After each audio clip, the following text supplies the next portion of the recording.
It's me, Ari Does It. I want to quickly address the danger of the woke movement. If you don't know what the woke movement is, the woke movement is a movement. It's not organized like an organization. It's just a movement. A lot of people, like-minded, join together and they expose all the defects of society and all the hypocrisy and inconsistencies in communities. Now, some people in the woke movement have a liberal outlook, others have a right-wing outlook, so it's not that it's either on the left wing or the right wing of politics. The woke movement is just a movement of exposure. Now, there is a saying already in the world, go woke, go broke. Let me explain what I mean with that. People in general want to escape. They want to be left alone, they want to escape, they don't want to be challenged. They don't want existential challenges in their lives. That's why the entertainment industry works, because people can escape. So if you are selling products, but you're also exposing things while you're selling products, you're going to lose customers. Because people don't want to be confronted by the fallenness of our species. So that's why some companies who came with a woke agenda, they found out the hard way that the public won't have because the public doesn't want to face anything. Now, and I want to emphasize the following. When people cannot escape, they will escalate. Let me give you two examples. Let's say it's a bridge. Just a bridge that crosses a small river. But this bridge is broken. This bridge can collapse anytime. Now, did it already collapse? No. But here's the issue. The local authorities will not renovate the bridge. At some point, the people stop using the bridge locally. But nobody sealed off the bridge. And there was no warning that the bridge is dangerous. One day, a few tourists drive on the bridge and the bridge collapses. They die. Those are tourists. So this became international news that the bridge collapsed. Now, not only will the local authorities there look bad, also the public. Because everyone's going to ask, how come the public who live there, they didn't notice the bridge was off?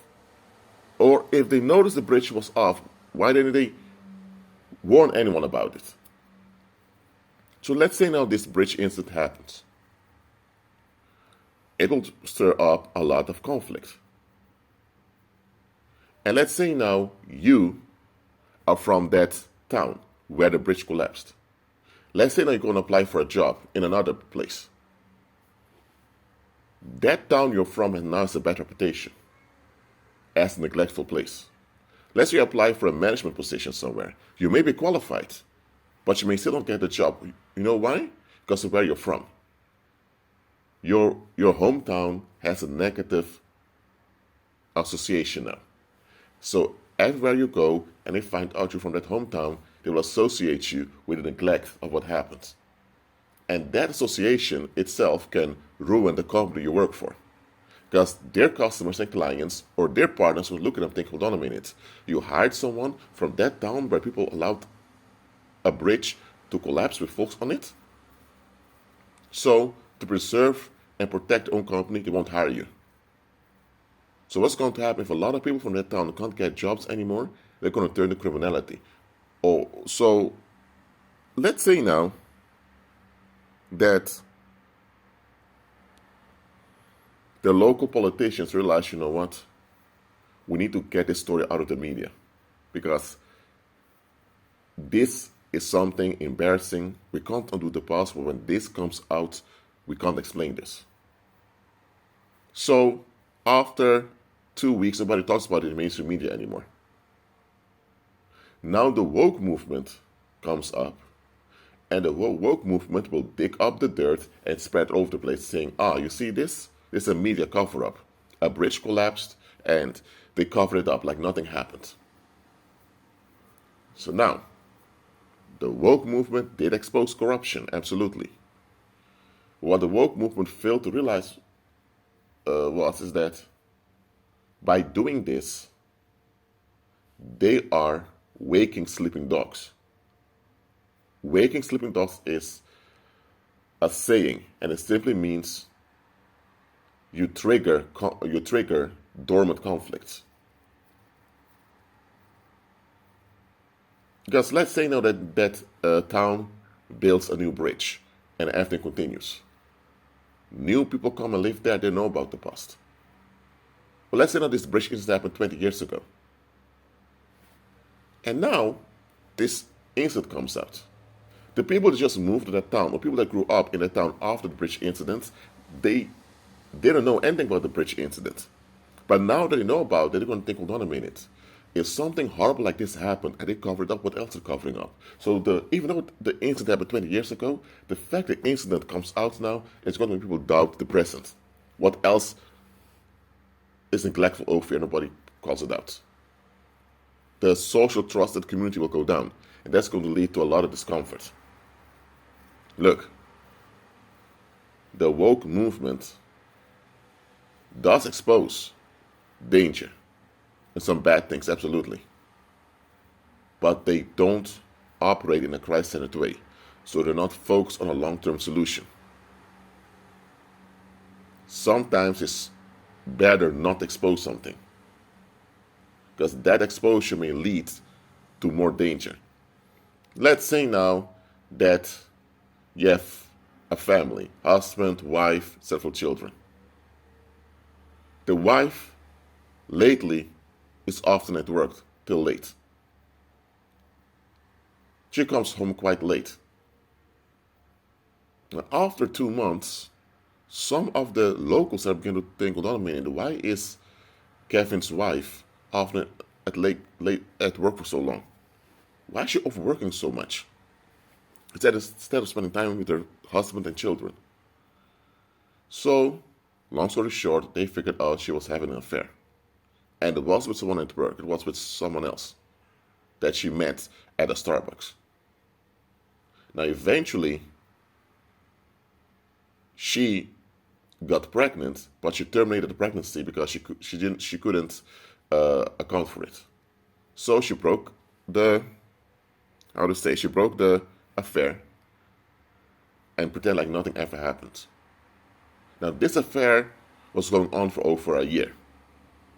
People knew about it. But here's the issue. None of them intervened and warned Kevin, saying, hey, Kevin, your wife is cheating on you. Or they could have hinted him, Kevin, why is your wife often away? Isn't it a bit weird? None of them did that. So the public became part of what the wife was doing. The public didn't even address the wife, saying, hey, your husband is a loyal man, a loyal fellow man in the community. We don't tolerate you treating this loyal community member of us like this. The community didn't stand up for him.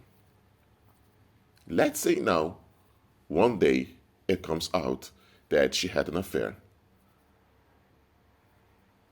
What do you think is going to happen with that husband? His whole world will collapse. And once he figures out that everyone around knew and nobody warned him, nobody addressed her on her behavior.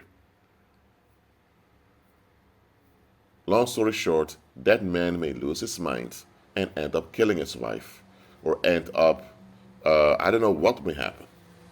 And once this happens, it's going to be a whole another issue in the community.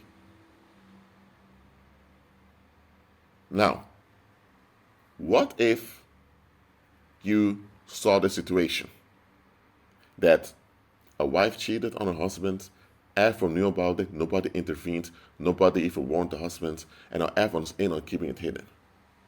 If you expose that affair, you will also be exposed to how neglectful, how two-faced the community is. And if then the husband loses his mind and takes out on his children, or he commits suicide or whatever, the whole community now, let me tell you, the social trust will never come back. And a community without social trust is a hellhole. So now you're going to have more domestic violence incidents in the community because there's no trust, so people don't get along well with one another anymore. The social cohesion is gone. Who are they going to blame for the situation? You, because you're the one that exposed the defect of the community. It's one thing to expose corruption. It's a whole nother thing to expose corruption without considering the consequences. And that's the issue with the woke movement. The woke movement exposes things. Is anything wrong with exposing negativity? No. But the woke movement does not consider the long-term consequences of the exposure. Again, I'm not agreeing, and I don't condone people complying and collaborating with negativity. However, sometimes it's better not to expose something if you can clearly see that exposing this thing is going to lead to more trouble. So what's happening now? People at the right wing just want to go back to the past, how things were traditionally. And they excuse the dysfunctions and defects of the past, saying at least it's better than now. They idolize the past. People at the left have really this attitude and they say things were not that great in the past. Now, we don't have all the answers, but we can't just go back to the past and be in denial again. But both the left wing as well as the right wing agree people want to escape, so give them ease eventually. The woke movement will not allow any ease. They won't allow the public just forget about it or be in denial. So think about it now, the public has to deal with all their dysfunctions and defects. Something they don't want to do. And they can't fake being better people either. Because in the case of in the example I gave of the husband being cheated upon and being lied to by the community, the people have to admit they were wrong and change and become better human beings. And for them to be trusted again by other people, outsiders, there must be proof they become better human beings. But here's the issue. For them to become better human beings, they first have to admit they're not such good people, that they're not trustworthy. They must admit that they have no credibility whatsoever. And who wants to do that? Nobody. So in the world, folks often fake like they've become better.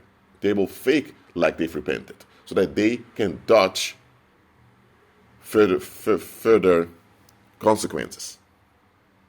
There's one way of escaping. They don't really mean it. They don't really want to change.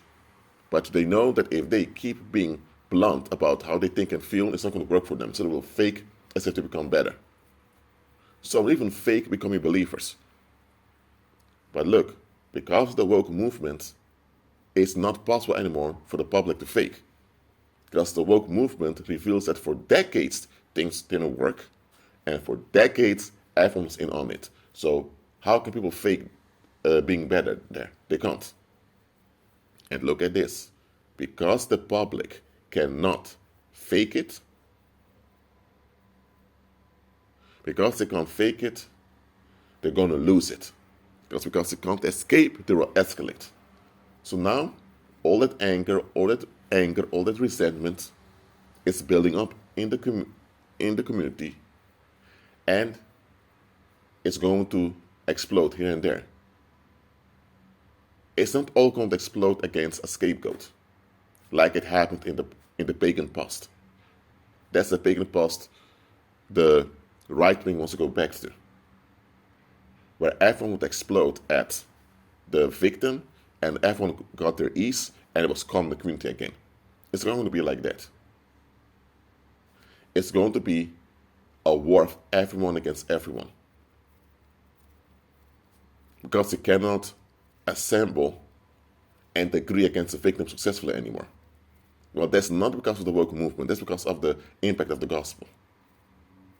The woke movement consists out of many people who don't want to acknowledge Christ, but also want to go back to the escapism of the world.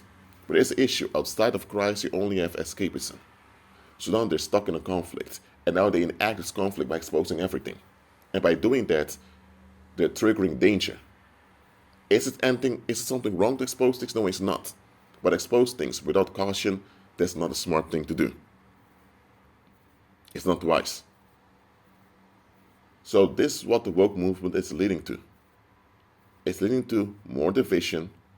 It's leading to the masses losing their mind. And eventually, nothing works and nobody's happy. Now, what's the flip side of this? The flip side of it is that now believers have the opportunity to walk by faith